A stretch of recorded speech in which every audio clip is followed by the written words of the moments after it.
औज़ुबिल्लाहि मिनश्शैतानिर्रजीम बिस्मिल्लाहिर्रहमानिर्रहीम अस्सलामु अलैकुम वरहमतुल्लाहि वबरकातुहू। कैसे हैं आप सब? उम्मीद है आप सब खैर और आफियत से होंगे। जहाँ जहाँ भी मेरी आवाज़ सुनी जा रही है, अल्लाह ताला आप सबको अपने हिफ्ज़ व अमान में रखे। हम आपको अपने चैनल पर खुशामदीद कहते हैं। हमारे चैनल का नाम है उर्दू स्टोरीज़।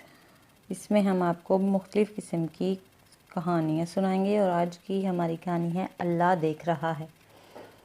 एक दफ़ा का ज़िक्र है, एक गांव में एक शख्स रहता था।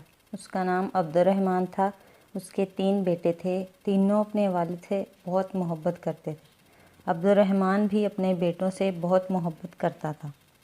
एक मर्तबा अब्दुर्रहमान ने अपने तीनों बेटों को बुलाया और इनको एक एक सेब दिया और कहा कि इस सेब को ऐसी जगह जाकर खाओ जहाँ तुम्हें कोई ना देख रहा हो। जो ऐसा करने में कामयाब हो गया, मैं उसे इनाम दूंगा। तीनों बेटे वालिद को अल्लाह हाफिज़ कहकर और उनसे दुआएं लेकर घर से निकले। दूसरे दिन अब्दुर्रहमान ने फिर बेटों को बुलाया और बारी बारी सबसे पूछा। सबसे पहले बड़े बेटे अब्दुल्ला से पूछा, क्या तुम इसको ऐसी जगह खाने में कामयाब हो गए जहाँ तुम्हें कोई ना देख रहा हो? अब्दुल्ला ने जवाब दिया, अल्हम्दुलिल्लाह अब्बाजान, मैंने वो सेब एक दरख्त के पीछे जाकर खाया, वहाँ मुझे कोई नहीं देख रहा था। फिर अब्दुर्रहमान ने अपने दूसरे बेटे से पूछा, यूसुफ तुम बताओ तुमने क्या किया? यूसुफ ने कहा, अब्बाजान, मैंने वो सेब कमरे में बंद होकर अंधेरा करके खाया और मुझे यकीन है कि वहाँ मुझे किसी ने नहीं देखा।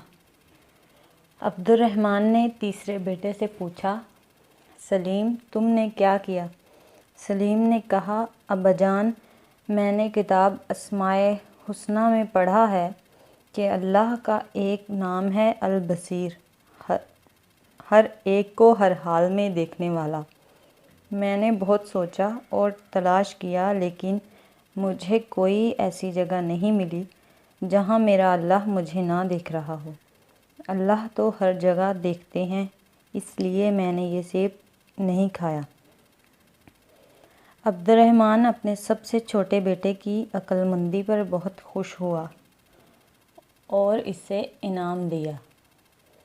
फिर अब्दुर्रहमान ने अपने बेटों से कहा, मेरे बच्चों, बेशक अल्लाह हम सब को हर वक्त हर जगह देखता है, हमारी बातों को सुनता है और जो ख्यालात हमारे दिल में आते हैं उनको भी जानता है। वो दिलों के छुपे हुए राज़ों को भी जानता है। अल्लाह की नाफरमानी से हर वक्त बचो और अल्लाह के सारे अहकामात पर अमल करो, जिस पर अल्लाह तुमसे राज़ी हो जाएगा और तुम्हें दुनिया में राहत, सुकून, इत्मीनान अता करेगा और मरने के बाद हमेशा हमेशा के लिए जन्नत में दाखिल करेगा, जहाँ इंसान जो चाहेगा वो हो जाएगा। इंसान के दिल में जो चाहत होगी वो पूरी हो जाएगी। जन्नत में हम एक परिंदा देखेंगे, उसके खाने का जी चाहेगा तो फ़ौरन भुनकर प्लेट में आ जाएगा। फिर इसकी हड्डियों पर अल्लाह दोबारा गोश्त और पर उगा देंगे और वो उड़ जाएगा, तो वहाँ जन्नत में मज़े ही मज़े होंगे। आज की हमारी कहानी यहीं पे ख़त्म होती है। हमारी वीडियोस को लाइक करें, चैनल को सब्सक्राइब करें और आइंदा आने वाली वीडियो देखने के लिए हम बेल आइकन के बटन को ज़रूर दबाएं ताकि हमारी बर वक्त वीडियो आप तक पहुंच सकें। तब तक के लिए अपना ख्याल रखें और अपने साथ जुड़े लोगों का भी ख्याल रखें। अल्लाह हाफ़िज़।